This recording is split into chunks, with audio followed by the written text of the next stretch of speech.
Welcome to BICOM's weekly podcast. My name is James Sorene.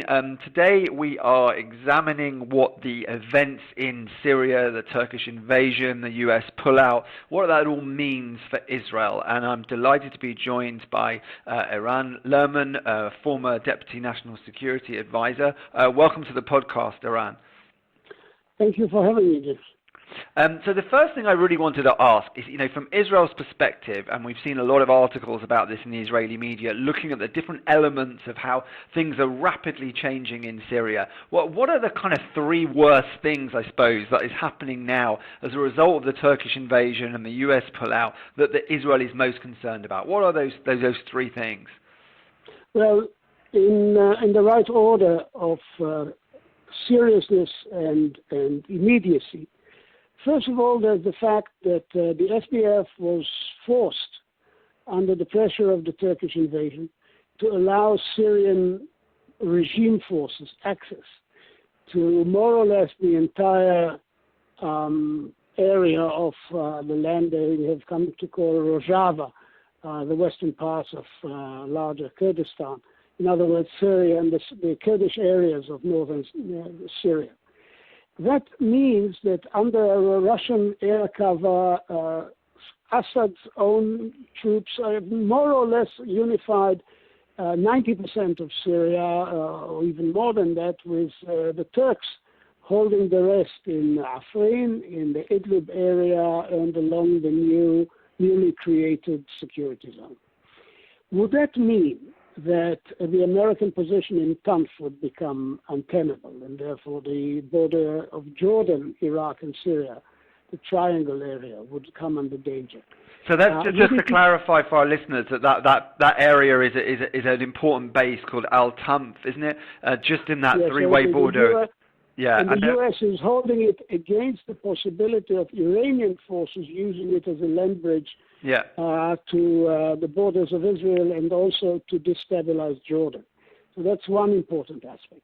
Will the Iranians and the Shia militias active now in Syria under the guidance of the Iranian Revolutionary Guard Corps and under the directives of Mr. Qasem Soleimani, would they use the new situation to build finally this land bridge from Iran through Iraq, through Syria, to Lebanon, to the coasts of the Mediterranean, and to Israel's borders? That's our uppermost concern right now.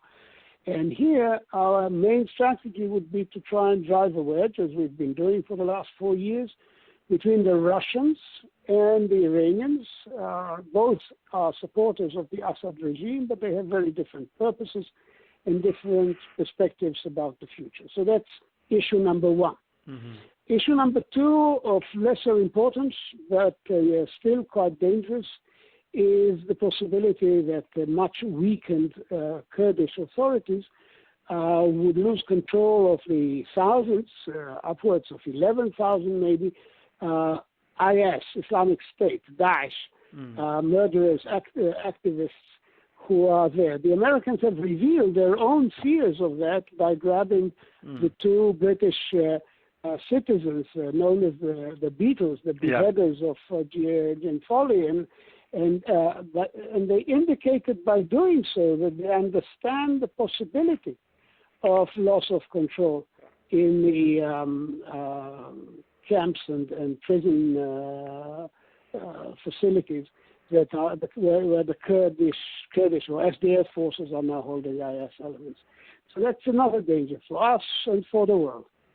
The third, in a much more vague but long-term fashion, is this question about American resilience, about American withdrawal, about the sentiments expressed not only by Trump but also by Elizabeth Warren in the Democratic debate, that the time has come for America to pull out of our region, pull out of the Middle East, and obviously this would leave a wide open space for the ambitions and interests of parties which we see as much less congenial to Israel's long-term interests. think the visit of Secretary Pompeo came straight from his talks in Ankara to Jerusalem, is designed to allay, to some extent, this fear that was expressed literally across the spectrum of Israeli society. We have to bear in mind that it is easily carried over into the political debate. People who do not like Prime Minister Netanyahu say, look what you've done, you've put all your cards at the table of a man that cannot be relied upon, and look at Trump and how he's doing, and look at his style, and look at his substance. And given the very complicated Israeli political scene, some of these expressions of dismay and fear need to be taken, as they say in good Latin, cum grano salis, with a grain of salt, because they are directly or indirectly designed to make Netanyahu look bad.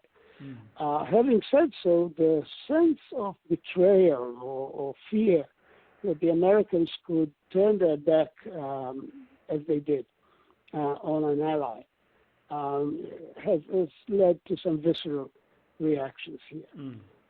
It is modified somewhat by the fact that Trump also saw fit to speak very bluntly to the Turks, warning them against harming the Kurdish population. Don't be a fool, I will destroy your economy, and all sorts of subtle niceties in the best Trump style. But having said all this, there was a shiver, a tremor here about the implications of this diminishing American profile in the region, and I don't think this will go away soon.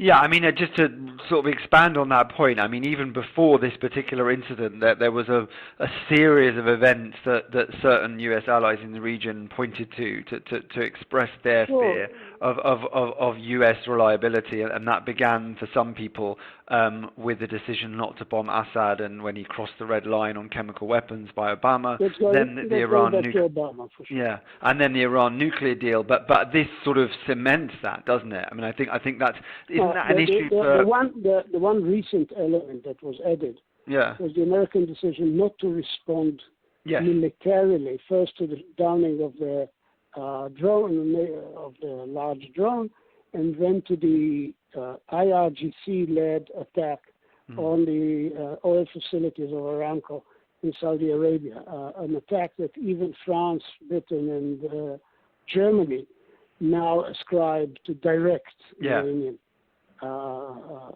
intervention. So I have to say that on this specific point, I am a bit less worried than some of the commentators that I've heard in recent weeks, for the simple reason that when you have your two hands firmly on somebody's windpipe, it's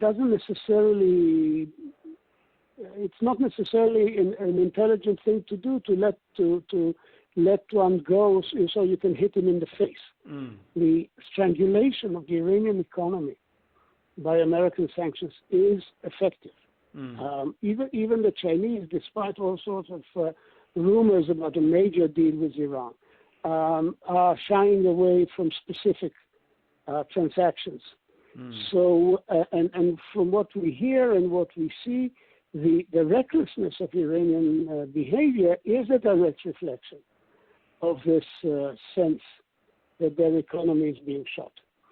So, in this respect, Trump uses economic strangulation or the threat of economic destruction, and he is not very, as I said, he's not very subtle about threatening Erdogan, and reminding him that he's already done it once, and brought Turkey around on the question of Pastor Brunson.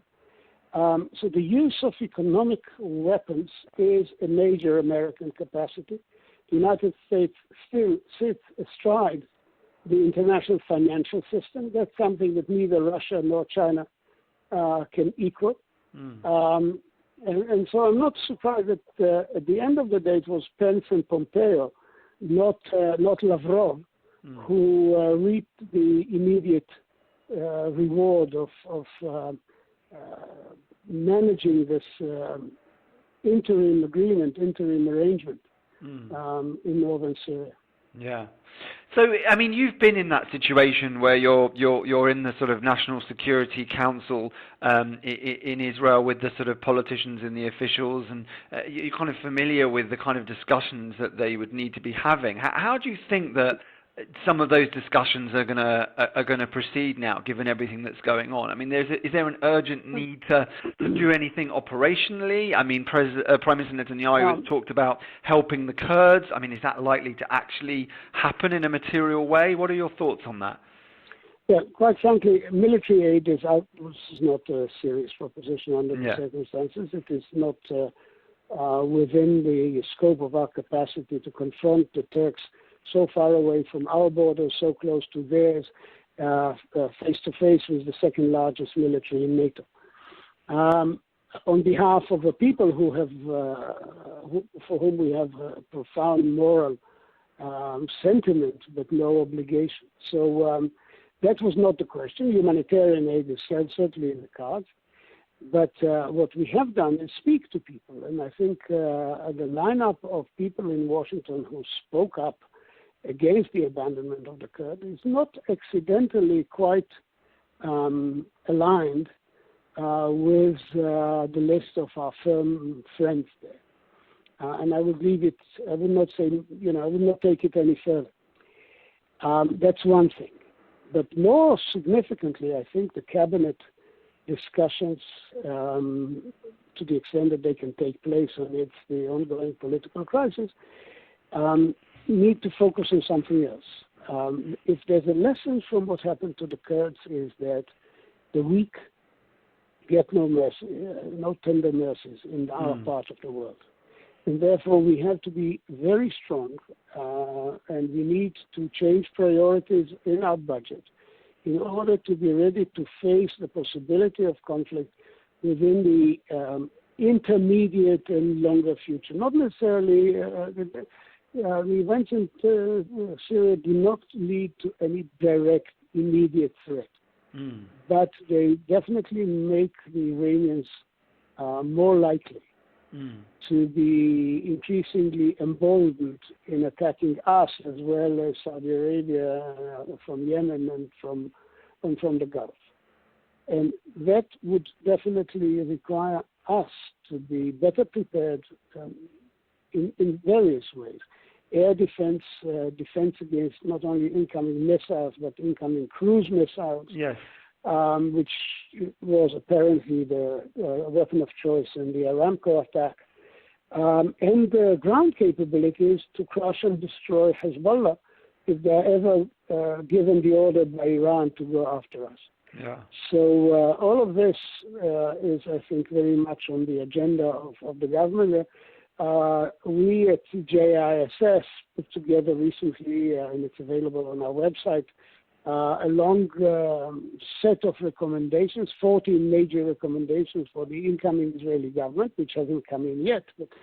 And the first is to sustain our national cohesion, and the second is to be ready for the possibility of war.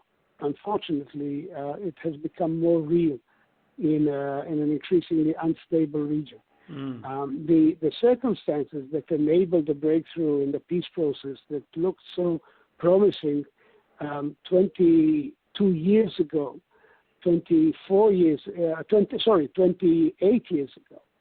when Saddam was defeated, Bush 41 was dominant, the region seemed to be sailing into an orderly American hegemony. A generation later, these things look very, very remote from the realities that we now face, and we need to be ready for various consequences. The readier we are, the less likely they are to actually happen. Deterrence is of absolute importance for us.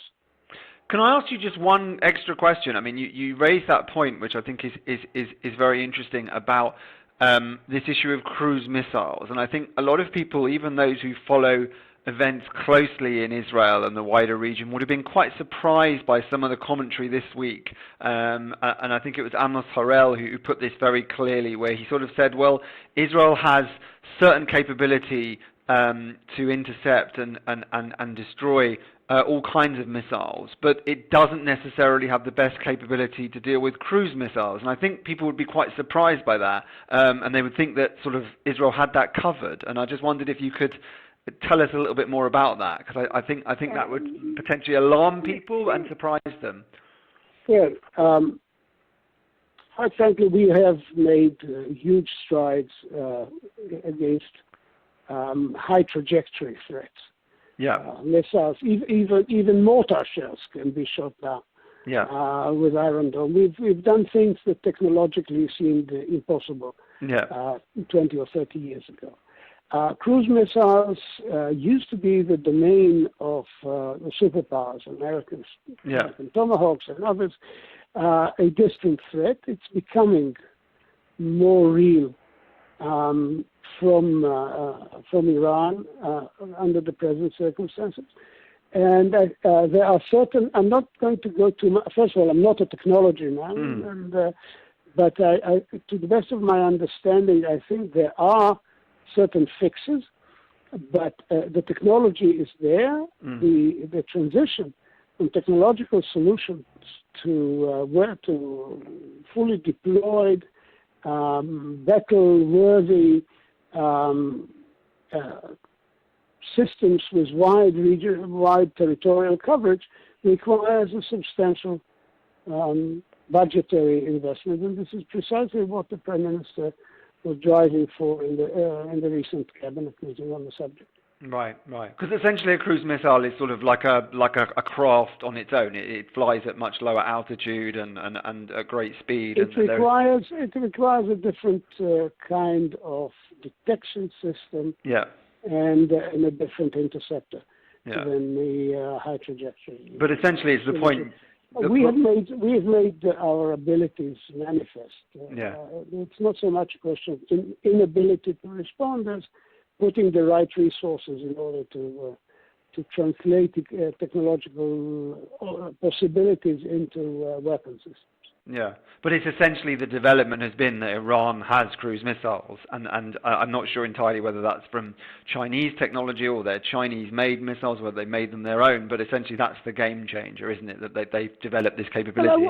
It is. It's not a game changer. The game is still the same game, but it is a serious concern. Right. Okay, thank you so much for joining us and for covering all that in so much detail and giving us such interesting thoughts about what the impact has been on the in Israel, the events in Syria. But thank you for joining us. You're very welcome.